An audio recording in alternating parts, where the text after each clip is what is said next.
C'est parti. Bonjour tout le monde, bienvenue à ce nouveau webinar. Ce matin, on a décidé de faire un webinar consacré au travail à distance, qu'on a intitulé Bâtir des équipes sans frontières et recruter autrement. Et pour m'accompagner ce matin, je reçois d'abord Martha. Bonjour Martha. Bonjour. Je te laisse te présenter. Oui, bien sûr. Donc, je suis Martha. Je suis espagnole, basée à Barcelone en ce moment, même si j'ai vécu dans d'autres pays avant. Et je suis Solutions Consultant chez Remote, une entreprise qui aide d'autres entreprises à embaucher dans des pays où ils n'ont pas d'entité légale. Et dans mon rôle de consultante, je donne du conseil dans beaucoup de domaines, de comment embaucher des freelances à l'étranger, comment gérer une équipe totalement en remote, ou comment embaucher en remote en général. Et puis bonjour Raphaël. Bonjour à tous. Donc Raphaël, enchantée. Moi, j'ai commencé ma carrière chez L'Oréal avant de rejoindre une première start-up qui s'appelle Bankin en 2019 et depuis un peu plus d'un an, je suis en charge de la fonction RH chez Wave. Donc en 2 mots, chez Wave, on fait du coaching professionnel. L'idée, c'est d'aider nos clients à atteindre leurs objectifs. Donc on va coacher, tout type de profil. Ça va du contributeur individuel au CEO. Et on le fait via un produit assez innovant et surtout accessible tout le temps puisque le coaching se fait par écrit exclusivement. Donc derrière Wave, bien sûr, il y a des humains, des gens qui sont outillés par des technologies d'intelligence artificielle. Et justement, aujourd'hui, on est 30 collaborateurs en interne, dont une partie à l'étranger, embauchée via Remote. Et en fait, on a la particularité de fonctionner 100% en télétravail, donc on n'a pas du tout de bureau. Et tous nos collaborateurs travaillent soit depuis la France, soit depuis l'étranger, dans ce cas de figure-là. Ça marche. Et du coup toi, ta fonction chez Wave, Moi, je suis en charge de la fonction RH. ça marche. Alors, chez Wave, c'est une organisation qui est comment? Qui est en hybride, qui est en remote, comment vous fonctionnez? Non, justement, on est en 100% télétravail, donc on n'a pas du tout de bureau. Sur les 30 collaborateurs qu'on a, on en a un peu plus de 20 qui sont en France, basés en France et donc embauchés avec des contrats de travail français sur une entité juridique Wave. Et ensuite, le reste de l'équipe, donc 8 personnes, sont basées à l'étranger et embauchées via Remote. Ça marche. Alors, petite question rapide pour démarrer.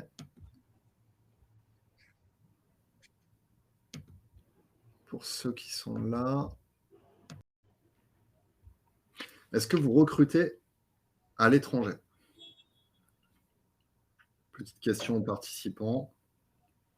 Alors oui, est-ce que je recrute? Non. Ou est-ce que c'est un projet?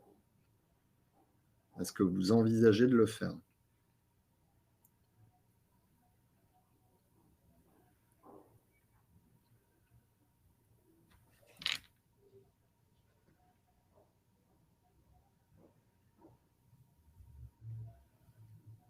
Allez, je vous laisse encore quelques petites secondes.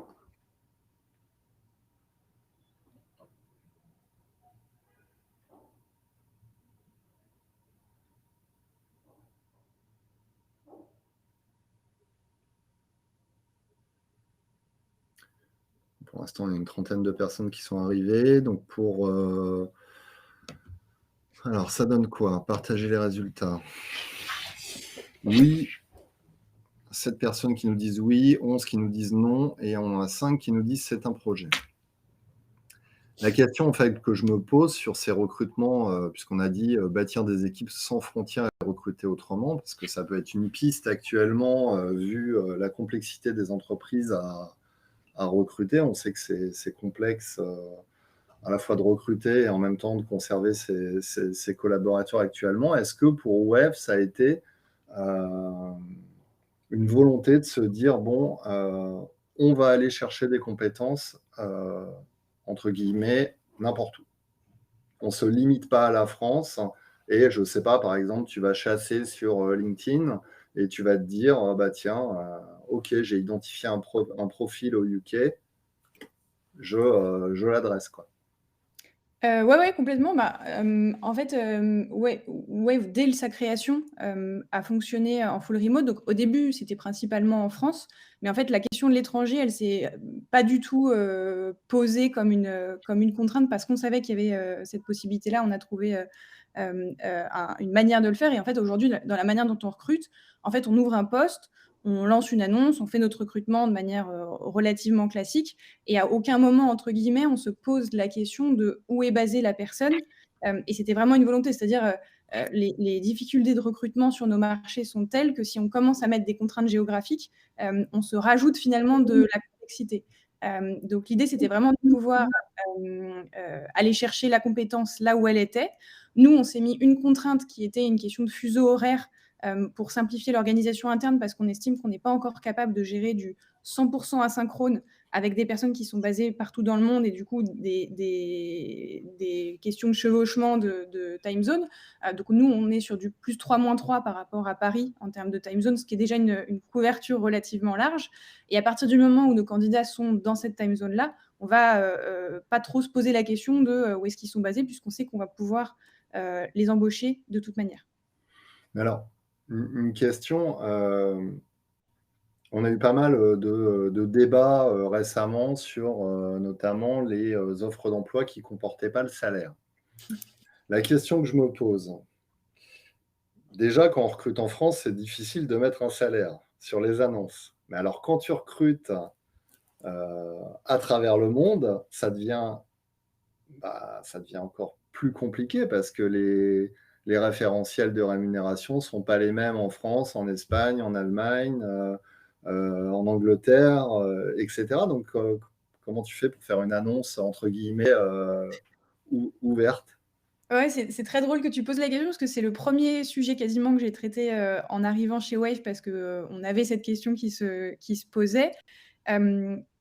Enfin, déjà, je pense qu'il y a une première chose à dire, c'est que c'est un choix à faire de politique de rémunération en tant qu'entreprise. Il faut être au clair sur ce qu'on veut faire, pas faire, comment le faire, etc.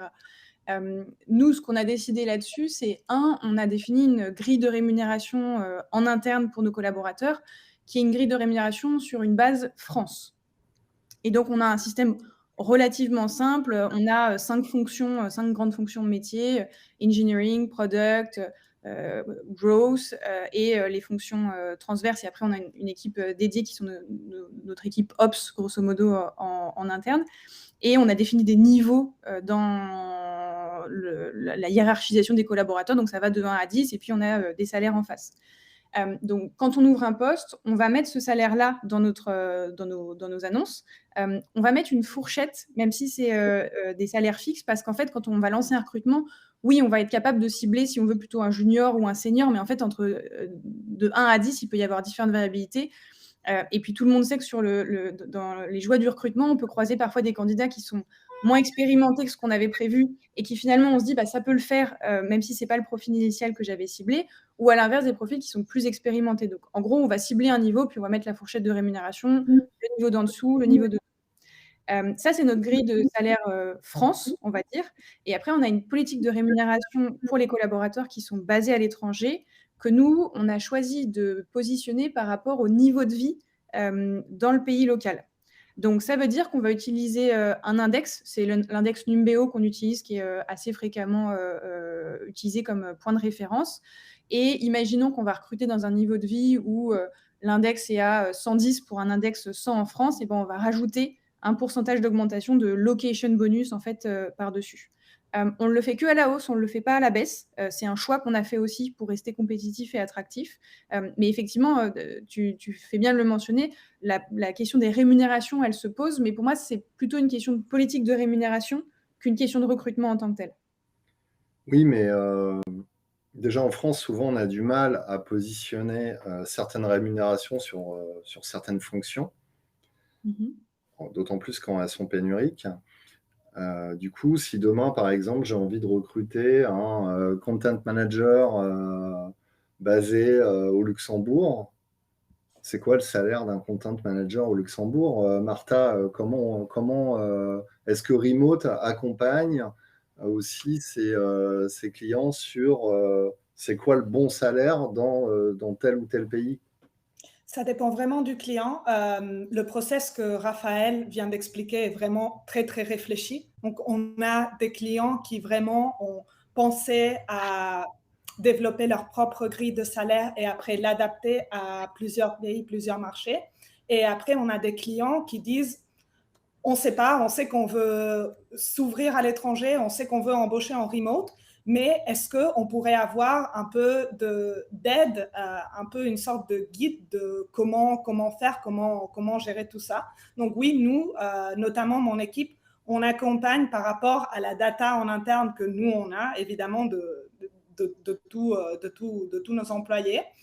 Mais finalement, la décision du salaire, elle reste vraiment avec le client.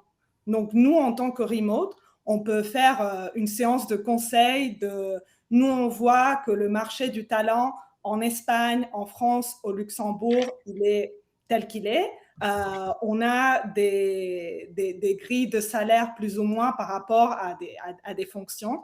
Mais après, on est très clair par rapport au fait que c'est la décision du client de dire quel va être le salaire. Et par exemple, il y a des clients comme Wave qui disent vraiment, non, nous, on s'adapte au marché, mais sans pour autant qu'il y ait d'énormes différences entre quelqu'un qui va être content manager en France ou en Espagne, parce que c'est la philosophie de notre entreprise. Et c'est d'ailleurs la philosophie de remote aussi en interne. Donc, nous, on a des grilles de salaire pour nous employés remote en interne, mais sans pour autant qu'il y ait des énormes différences entre quelqu'un qui fait mon poste en France ou moi-même en Espagne ou dans d'autres pays. Alors, il y a quand même des différences au niveau des réglementations et des charges. Si demain, je garde le même exemple, admettons, je te dis, bah voilà, le content manager en France, je vais le payer, j'en sais rien, 50 000 € annuels. Et ça va me coûter, je sais que ça va me coûter en France, si j'applique mes charges, on va dire 77 000 € chargés. Tu vois? Comment je sais ce que ça va me coûter au Luxembourg? Et c'est une des questions et du conseil qu'on donne aussi à nos clients. On a des informations par rapport au coût de l'embauche dans plusieurs pays. Et c'est d'ailleurs très intéressant parce qu'on a des clients qui se rendent compte que c'est beaucoup plus cher d'embaucher quelqu'un dans pays A que dans pays B pour exactement le même salaire. Et c'est aussi ce qu'on dit à nos clients et on les aide dans ce process. Je ne sais pas, Raphaël, si toi, tu veux ajouter quelque chose. Non, c'est un très bon point. Et d'ailleurs, c'était un peu dans les différentes possibilités pour définir un peu sa politique de rémunération à l'étranger. En fait, c'est un peu les deux grandes approches. Après, il y a plein de variabilités possibles, mais c'est soit je vais me baser sur le coût de la vie, soit je vais me baser sur le coût salarial. Et c'est juste un choix à faire. Enfin, il n'y a pas de bonne ou de mauvaise, non pas situation, mais choix. Il n'y a pas de bonne ou de mauvaise politique. C'est celle qu'on a envie de nous mener en tant qu'entreprise. Nous, on a choisi de le mener et de la positionner sur le coût de la vie pour les salariés parce qu'on estimait que finalement, quelqu'un qui fait un job de content manager à Paris, il doit à peu près avoir le même niveau de vie que quelqu'un qui fait un job de content manager pour nous au Luxembourg ou en Espagne ou au UK. Et donc, effectivement, ça implique pour nous quoi? Ça implique qu'il y a des situations où le collaborateur va nous coûter plus cher que s'il avait été dans un autre pays, mais il y a aussi des cas où ça va nous coûter moins cher, de par le jeu des charges. Donc ça, on peut le calculer à l'avance. Martha est pleine d'humilité, donc elle n'en parle pas, mais il y a une calculatrice qu'on utilise sur Remote, et en fait, on va pouvoir savoir à l'avance, finalement, de manière globale, combien va nous coûter l'embauche de ce salarié à ce salaire-là dans tel pays. Donc, je peux prévoir un peu à l'avance combien ça va me coûter, mais effectivement, il y a des situations où ça va me coûter plus cher que d'autres. Alors, c'est quoi les pays les plus intéressants sur ta time zone? Je ne sais même pas. Tu sais pas? En vrai, je sais même pas la France, mais je sais pas. Clairement pas la France. Ça, c'est sûr. La France, c'est quoi? C'est le pays plus cher en termes de charges? c'est un pays qui protège énormément l'employé, à différence d'autres pays. Donc oui, c'est cher d'embaucher, c'est difficile de licencier, c'est un pays complexe.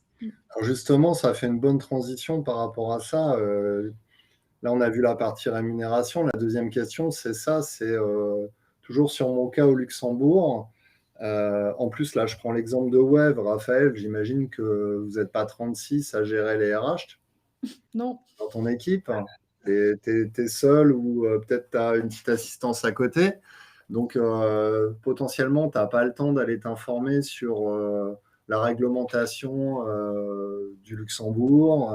C'est quoi les réglementations en termes de droit du travail, etc. Si tu prends quelqu'un là-bas, j'imagine qu'au remote apporte un conseil, un suivi sur qu'est-ce qui se passe si effectivement j'ai envie de me séparer du collaborateur. Yes, effectivement, la genèse de passer par remote, c'est de ne pas avoir, on ne l'a pas précisé, mais c'est de ne pas avoir à ouvrir des filiales systématiquement dans chaque pays lorsque je veux embaucher à l'étranger. Parce que ça, en termes de, coût de gestion et deux, même pour moi, au quotidien à gérer, ça devient trop gros. Et en fait, je ne peux pas avoir la connaissance du droit du travail de tous les pays d'Europe et en tout cas dans ma time zone plus 3-3. Et effectivement, l'idée, c'est d'avoir une embauche qui se fait de manière compliance, c'est-à-dire que finalement, c'est Remote qui connaît la réglementation et qui va créer un contrat de travail, une relation de travail qui est compliant. Et ensuite, dans la vie du contrat de travail, dans la vie du collaborateur, il y a des événements, il y a évidemment l'événement d'embauche, c'est celui auquel on pense en premier, mais il peut y avoir aussi d'autres types d'événements de départ dans différents cas de figure ou même juste de disciplinaire selon les situations qui peuvent arriver. Et là-dessus, en fait, moi, je me repose sur remote dans le sens où si j'ai une question, je vais avoir un contact qui va pouvoir me dire, là, dans ce cas de figure, ce que vous pouvez faire, c'est ça, ça, ça, ou bien ça, ou alors vous ne pouvez pas le faire. Et du coup, qui va me permettre de rester dans une gestion qui reste conforme. Est-ce qu'on peut rappeler quand même les modalités contractuelles? Parce que là, pour l'instant, on n'a pas établi clairement ce que fait Remote. C'est une relation tripartie. Toi, Raphaël, en tant qu'employeur, tu ne contractualises pas directement avec le collaborateur? Moi, je contractualise avec Remote. Voilà. Donc, Remote a une obligation de résultat par rapport à ça. Comment ça se passe, Martha? Est-ce que tu peux nous expliquer rapidement le process? Demain, je viens de voir, je te dis, voilà, j'ai identifié un collaborateur en Espagne, je veux le recruter. Qu'est-ce que tu m'apportes comme service? Donc oui, comme Raphaël vient de l'expliquer, nous, en fait, ce qu'on fait comme entreprise, c'est avoir nos propres entités légales dans plus de 80 pays au monde, à travers lesquelles nos clients peuvent embaucher du talent dans ces entités. Donc, par exemple, si Raphaël veut embaucher quelqu'un en Espagne, elle n'a pas d'entité légale en Espagne, nous, on va embaucher ce collaborateur à travers Remote pour Raphaël. Donc, nous, en fait, on a des équipes légales, benefit, onboarding, on a tout ce knowledge, tout ce talent en interne et on va s'adapter, on va guider Raphaël et ce collaborateur pour qu'ils puissent intégrer l'équipe depuis l'Espagne. Donc, on a en fait une plateforme à travers de laquelle Raphaël, dans ce cas, pourra ajouter le collaborateur qu'elle veut embaucher en Espagne. Et en fait, cette plateforme, elle va s'adapter par rapport aux lois du travail de ce pays. Je donne un exemple. En Espagne, pendant la pandémie, il y a une nouvelle loi qui a été passée pour que les personnes qui sont en télétravail aient droit à une allocation télétravail. Donc, en fait, c'est juste un exemple, mais toutes ces petites lois du travail, tous ces petits détails complexes qui passent dans des pays, nous, on va accompagner le collaborateur et le client pour que l'embauche puisse se faire. Et une fois cet onboarding et cette embauche, elle est faite, nous suivons aussi cette relation avec le client pour des événements comme On a parlé un peu de licenciement, mais comme par exemple les congés, paternité, maternité, comment ça se passe. Donc, le collaborateur, il est embauché à travers remote, mais dans le jour, il travaille pour le client. C'est du portage salarial, en fait, si on veut mettre un mot en termes de véhicule Ouais, juridique ce que dessus. j'allais dire. Mais du coup, toi, tu as un engagement vis-à-vis de remote, tu ne peux pas te séparer du collaborateur en claquant des doigts. Non. C'est assez rare d'ailleurs de pouvoir se séparer des collaborateurs en claquant des doigts, mais y compris, dans ce cadre-là, moi Parce je que peux pas c'est décider, parce que tu es sur ta time zone. Si tu es dans ta time zone à 6 ou 8 heures, tu pourras licencier des collaborateurs en claquant des doigts. Mais ça, c'était pour la petite aparté. ça dépend ça dépend des pays, mais en gros, oui, moi si j'ai un souci avec un collaborateur dont je souhaite me séparer, je peux pas dire à remote du jour au lendemain, ça se termine, vous vous débrouillez, vous le récupérez, je veux plus en entendre parler à partir de demain. Il faut qu'on applique la réglementation locale, et qu'il y ait, un motif de séparation d'ailleurs, qui soit légal, qui soit, traité de manière convenable. Je peux pas, le décider du jour au lendemain. C'est déjà arrivé? Ça nous est arrivé dans des cas de période d'essai, de fin de période d'essai, mais pas de licenciement.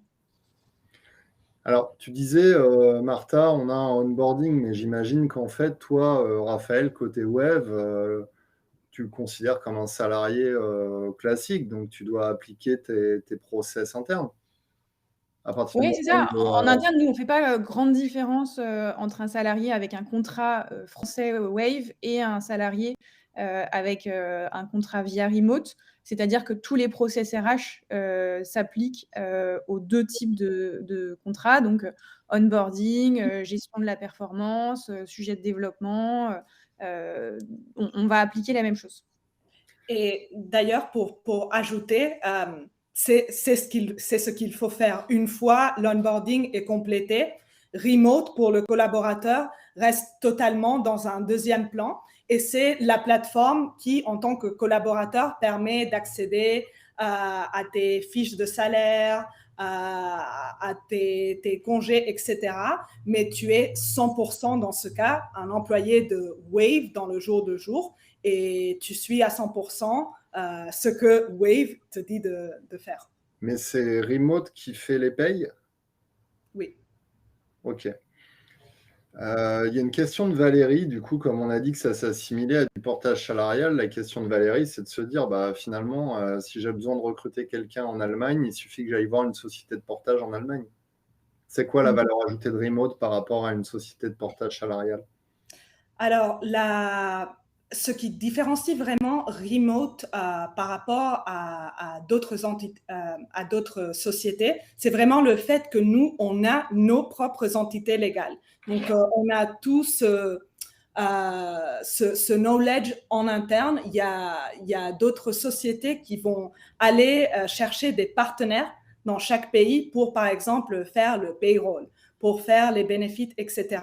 Nous, en fait, on a intégré tout ça dans des équipes en interne et on a vraiment on a tout ce talent en interne pour chaque entité qu'on ouvre. Donc, on a une équipe légale qui vraiment est dédiée à suivre toutes les lois du travail de chaque pays dans lesquels on a nos propres entités.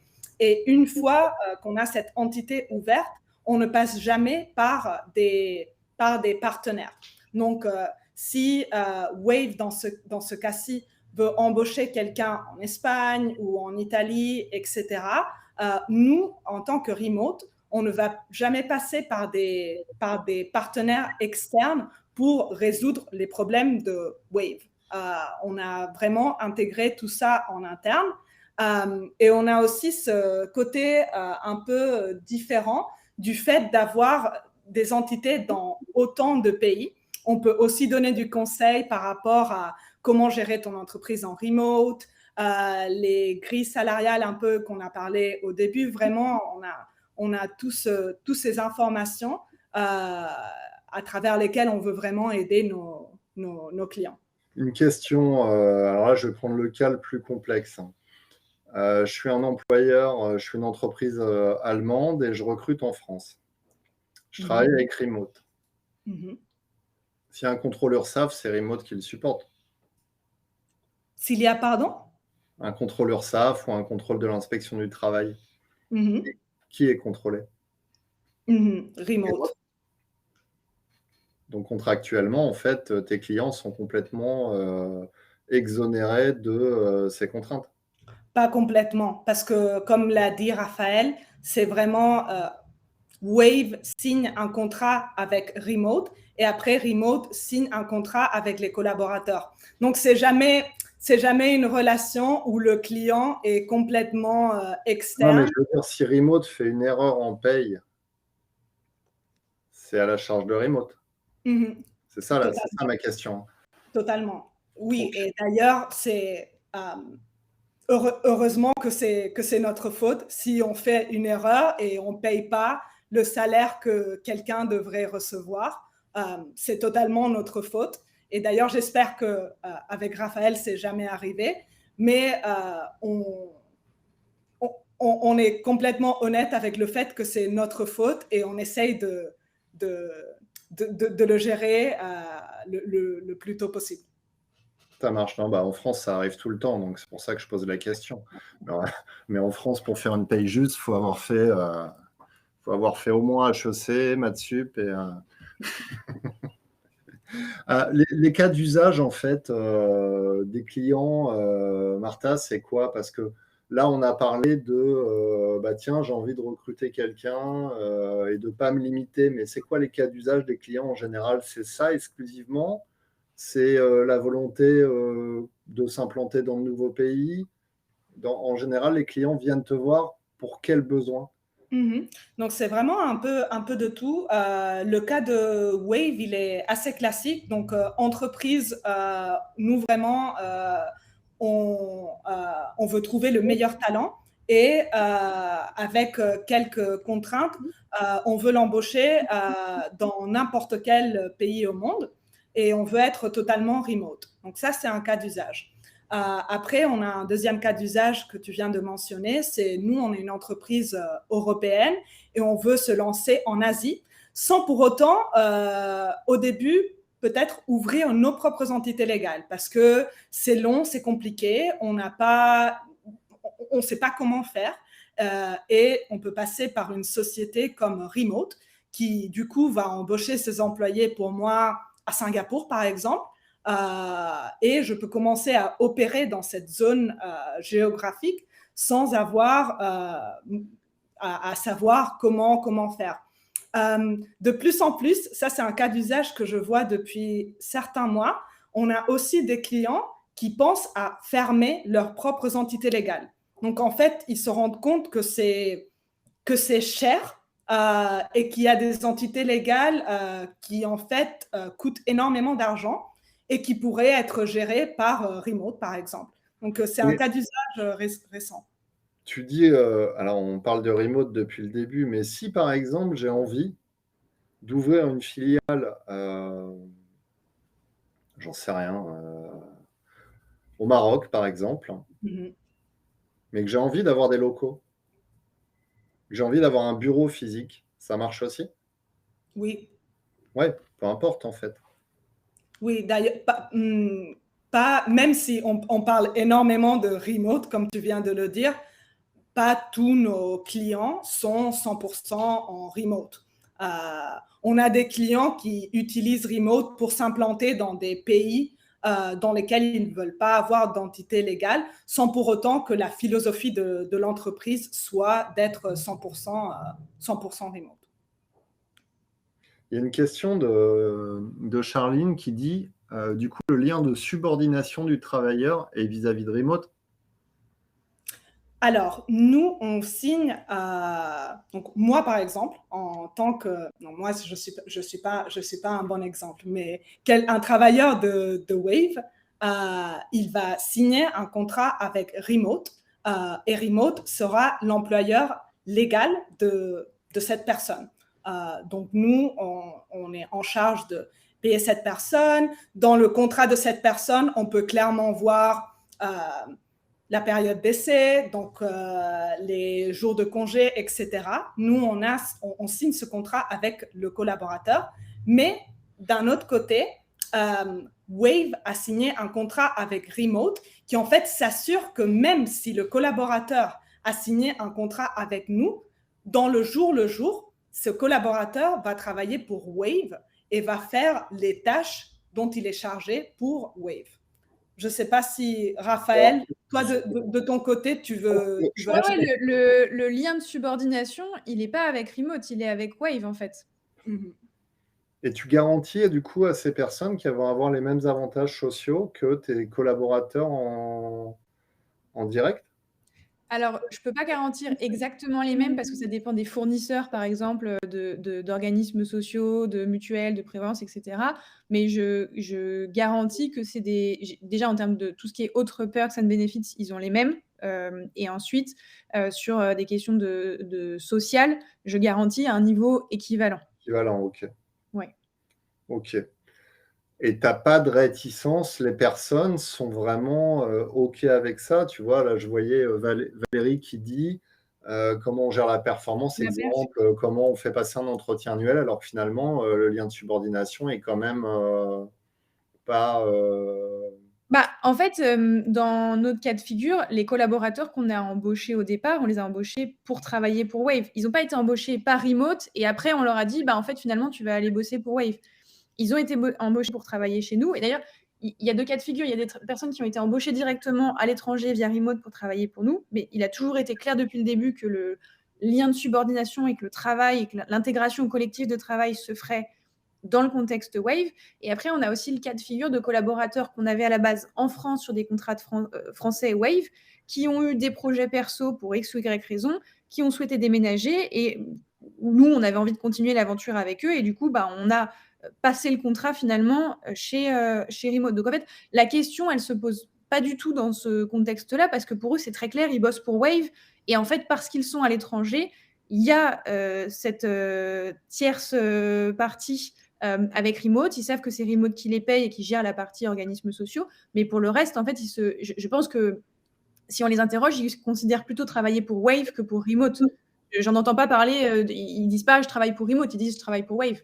Et du coup, à l'inverse, Raphaël, est-ce que tu as prévu le cas où quelqu'un travaille à l'étranger pour toi depuis 3-4 ans via Remote et te dit un jour, je veux venir travailler en France? Est-ce que tu as prévu, toi, dans ton process RH, une compensation, une reprise de l'ancienneté, une remise aux normes françaises? Ouais, on le fait, on fait des reprises. Alors, quand c'est possible et quand le cadre légal des pays le permet, on a fait des reprises d'ancienneté pour les personnes qui sont passées de France à d'autres pays. On a le cas d'un collaborateur qui est parti en Belgique, par exemple. Et après, c'est quelque chose qui se fait en dehors de Remote et qu'on fait nous, et qui, pour le coup, nous demande un peu de travail, mais nous paraît faire dans le fonctionnement. C'est qu'on a un système d'attribution de BSPCE, donc de part de l'entreprise, et on s'arrange pour qu'il n'y ait pas de perte, ou en tout cas le moins possible dans ce type de process-là. Donc, si demain, un collaborateur qui est basé en Espagne me dit « je viens m'installer en France, je voudrais du coup, on va faire un contrat français et puis on va essayer de faire ça comme si c'était la continuité de la relation contractuelle. » Il y a une question de Valérie qui demande si Remote accompagne sur les contraintes de visa ou permis de travail. Oui. Évidemment, il y a des cas beaucoup plus complexes que d'autres, mais oui, on a accompagné énormément de clients qui voulaient embaucher des personnes qui avaient besoin d'un visa ou d'un permis de travail dans le pays dans lequel ils voulaient travailler. Et du coup, c'est plus facile puisque tu arrives avec un job. Oui. Donc, ça simplifie quand même la donne. Donc, on a vu les 3 cas d'usage, trouver des compétences un peu partout, possibilité pour les entreprises au lieu d'investir sur directement s'installer en local en vue d'ouvrir des filiales, peut-être faire un premier test de cette façon-là, ou même le faire perdurer.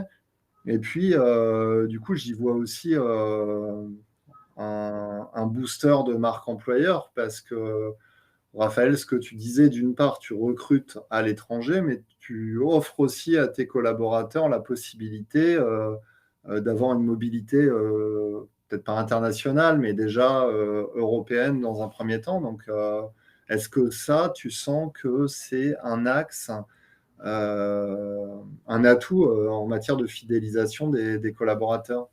Ouais, ouais, complètement. Il y a 2 dimensions. Il y a une dimension d'attractivité, avec le fait de finalement pouvoir le full remote aide, mais le fait de pouvoir recruter n'importe où aide aussi. Et après, il y a une question de rétention, qui est une rétention presque, mécanique. Si je prends un cas de figure, mon mari, est muté, il part en mobilité internationale dans un autre pays. Moi, en tant que femme d'expat, et d'ailleurs c'est souvent le cas, aussi, que les femmes ou les maris d'expat d'ailleurs, du coup les conjoints se retrouvent un petit peu à devoir abandonner leur travail parce qu'il n'y a pas cette possibilité de continuer à travailler, pour, l'entreprise initiale de par cette mobilité géographique.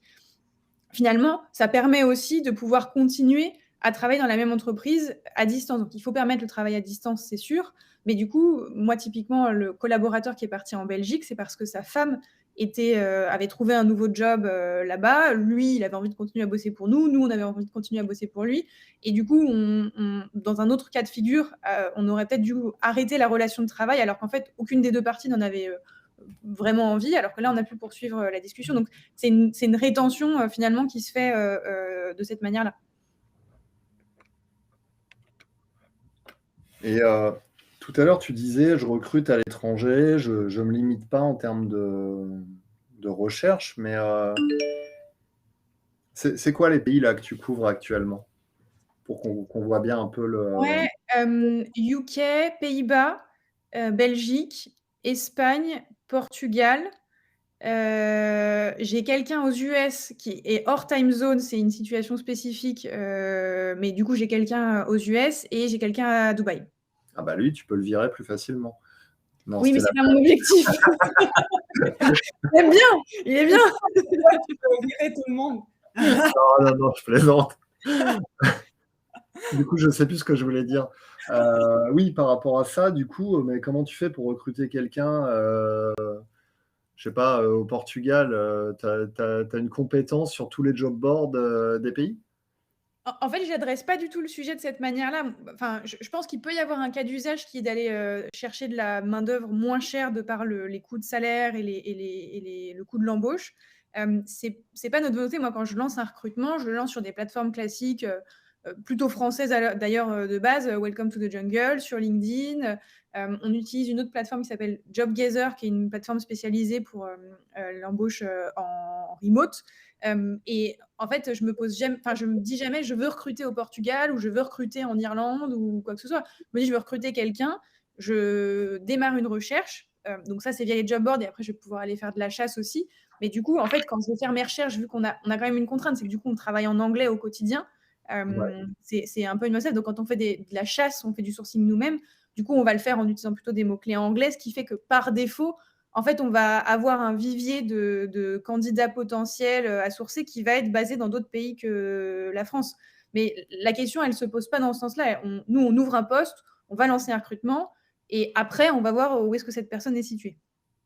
Ok. Il y avait une question de Raphaël tout à l'heure, Martha, qui demandait la convention collective en France pour remote, elle est unique. C'est quoi? C'est Syntex? Alors, je ne sais pas répondre à cette question, mais je ne sais pas, Marguerite, si tu es encore là, parce que c'est le genre de questions qu'on peut répondre très facilement après le webinaire, Ouais, si on a quelqu'un qui peut contacter Raphaël pour parler des conventions dans tous les pays. ça marche. J'avais quand même une question, parce que là, on est à 38 minutes, donc ça touche à sa fin.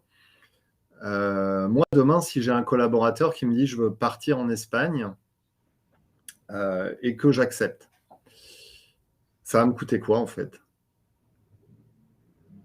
Martha? Qu'est-ce que ça me coûte en fait de faire appel à Remote pour un collaborateur? Comment ça marche? C'est quoi le modèle économique en fait? Donc, ça va vraiment dépendre du client. On a une tarification qui commence à 590 € par collaborateur par mois. Mais j'aime pas trop parler de ce chiffre-là parce qu'on on s'adapte vraiment au client. Il y a un client qui voudra faire un recrutement ponctuel dans un pays et c'est tout, parce qu'ils ont identifié une personne qui est vraiment, vraiment importante pour l'entreprise, mais c'est tout. Ils n'ont pas vraiment la volonté d'embaucher en remote. Et après, on a d'autres clients qui ont vraiment une philosophie remote assez extensive, qui voudront embaucher des personnes dans plusieurs pays, plusieurs personnes, et on a des tarifications adaptées pour ces clients. Donc, ça dépendra vraiment du client, en fait. Il faut parler avec nous pour qu'on s'adapte au cas d'usage. Ouais, mais au final, bon, tu dis 500 ou 600 euros, je ne sais plus. C'est pas vraiment une contrainte, en fait. Le coût n'est pas explosif, quoi. Par Non, rapport à l'avantage que ça offre, notamment, je pense au collaborateur qui dit, bah, tiens, moi, je veux partir à l'étranger, est-ce que je peux rester dans l'entreprise? C'est quelque chose qui est quand même assez facilement absorbable par l'entreprise, Raphaël. C'est pas une contrainte, en fait, ce coût. Non, pas du tout. En fait, c'est le coût de ne pas avoir à gérer l'admin sur l'ensemble Ouais. des pays qu'on va aller couvrir, et qui peut vite devenir, hyper chronophage, et 2, encore une fois, ça va dépendre du coût de l'emploi, dans le pays. Il y a des fois où, du coup, ça va être plus cher qu'en France si on rajoute. Il y a des fois où finalement, ça revient à peu près, en termes de charges sociales. Si on rajoute charges sociales plus le coût de remote, ça revient un peu à la même chose. Alors, il y a une question de Sandra qui demande, je vais te la poser à toi, Raphaël, parce que tu les as, les collaborateurs. C'est quoi les avantages principaux pour toi d'être dans ce modèle? D'un point de vue légal ou d'un point de vue organisationnel? Parce que les deux. 2, c'est 2 choses assez Les deux. différentes. Bah, pour moi, les avantages, c'est en termes de recrutement, des questions d'attractivité et finalement de pool de talents beaucoup plus large, surtout sur des métiers en tension, ça peut être utile. En termes de rétention, on en a parlé tout à l'heure. Ça crée aussi pour moi, mais parce que je l'associe beaucoup au fait d'être en télétravail, ça a un lien avec la culture d'entreprise. Et après, d'un point de vue administratif, le fait de passer par ce système de portage salarial fait que finalement, moi, j'ai beaucoup moins d'administratif à gérer. Finalement, d'un point de vue admin, HR, payroll, etc., je gère que la France. Donc, je n'ai besoin d'avoir des connaissances avancées que dans ce domaine-là. C'est utile d'avoir quelques connaissances de base sur les pays dans lesquels je suis implantée pour avoir quelques réflexes, etc. Mais je n'ai pas besoin d'être une experte du droit social de tous les pays d'Europe, et d'ailleurs d'une partie de l'Afrique, du Moyen-Orient aussi. Il y a un avocat là-bas. Ou d'aller payer un avocat là-bas, exactement. Les risques, bah, je pense qu'il y a quand même un risque lié au fait de, finalement, vu que je ne suis pas au courant par défaut de tout, je ne peux pas forcément anticiper toutes les situations non plus. Donc, il peut quand même arriver des situations que je n'ai pas anticipées, qui peuvent être de nature à me mettre à risque, parce que moi, je ne les ai pas anticipées dans la gestion au quotidien. Après, globalement, quand on est employeur en France, on a quand même quelques réflexes. Globalement, on pense à 2-3 trucs assez facilement. Et les risques d'un point de vue organisationnel, c'est plutôt des contraintes et des éléments dans la gestion quotidien. C'est des questions de multiculturel où c'est tout de suite, il faut intégrer cette dimension-là dans le collectif de travail au quotidien parce que c'est pas pareil la manière de travailler qu'on peut avoir dans certains pays latins, dans certains pays anglo-saxons, etc. Donc, c'est plutôt des questions d'organisation de travail. Il y a des questions liées aussi au fait d'être à distance. C'est pas pareil d'être ensemble dans un bureau et d'être à distance. Ça veut pas dire que c'est moins bien ou pas bien, c'est juste qu'il faut le traiter un petit peu différemment. Donc, si on l'adresse pas, cette manière de travailler à distance, forcément, il peut y avoir des risques sur l'efficacité collective de l'entreprise. Et Sandra ajoutait, est-ce qu'il y a des points de rencontre, alors à l'étranger ou en France, où tu réunis tous les collaborateurs? Ouais.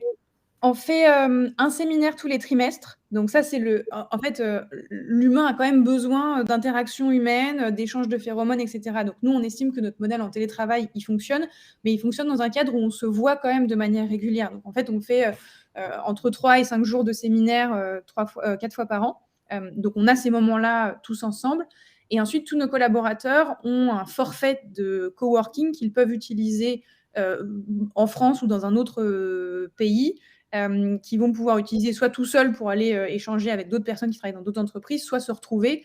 On a quand même un petit noyau de personnes qui sont à Paris, en région parisienne, ça leur arrive de se retrouver.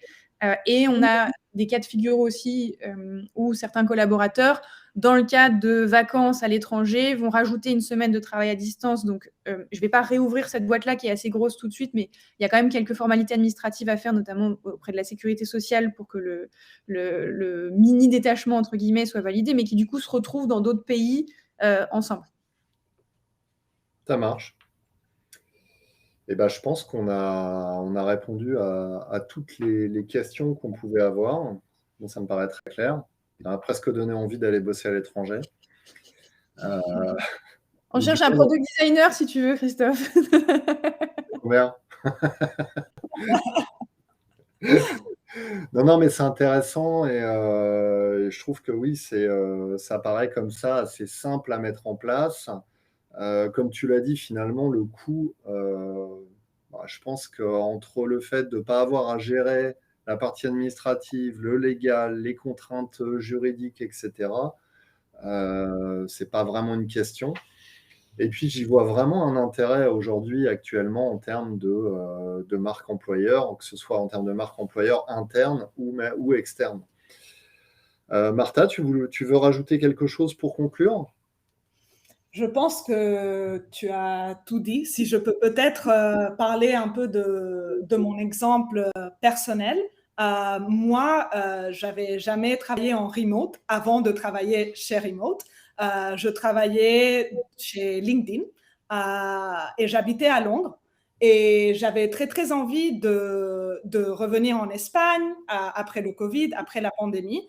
Et mon ancien employeur était pas du tout d'accord avec ça et voulait vraiment que je reste au UK. Et je pense que aussi c'est un peu ce qui m'a motivée à chercher un travail en remote, à vraiment, et c'est pour ça que je me sens très identifiée avec la mission de remote de mon entreprise, de vraiment, où que tu sois et qui que tu sois, tu peux faire un travail qui va ajouter de la valeur, tu peux continuer à travailler pour une entreprise internationale sans pour autant devoir habiter à Londres ou à Paris ou à Madrid, etc.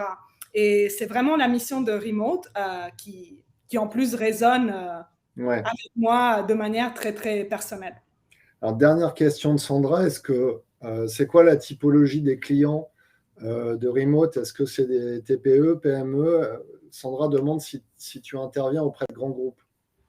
Oui, de plus en plus. C'est vrai que le client typique de Remote, c'est des entreprises de taille moyenne dans la tech, surtout parce que c'est des entreprises où déjà ce changement de mentalité par rapport au travail en remote, à adopter un partenaire pour embaucher à l'étranger, etc. On trouve cette typologie de clients normalement dans l'industrie de la technologie. Mais de plus en plus, on a des grands groupes dans des industries peut-être agroalimentaires ou automobiles qui vont se rapprocher de Remote pour adopter ce modèle-là. Ça marche. Eh ben, merci Raphaël, merci Martha. Je vous souhaite un bon appétit. Et ce webinaire, vous le retrouverez demain matin en replay sur MyRH Line. Merci beaucoup. Merci beaucoup. Bonne journée à tout le monde. Bonne journée, au revoir.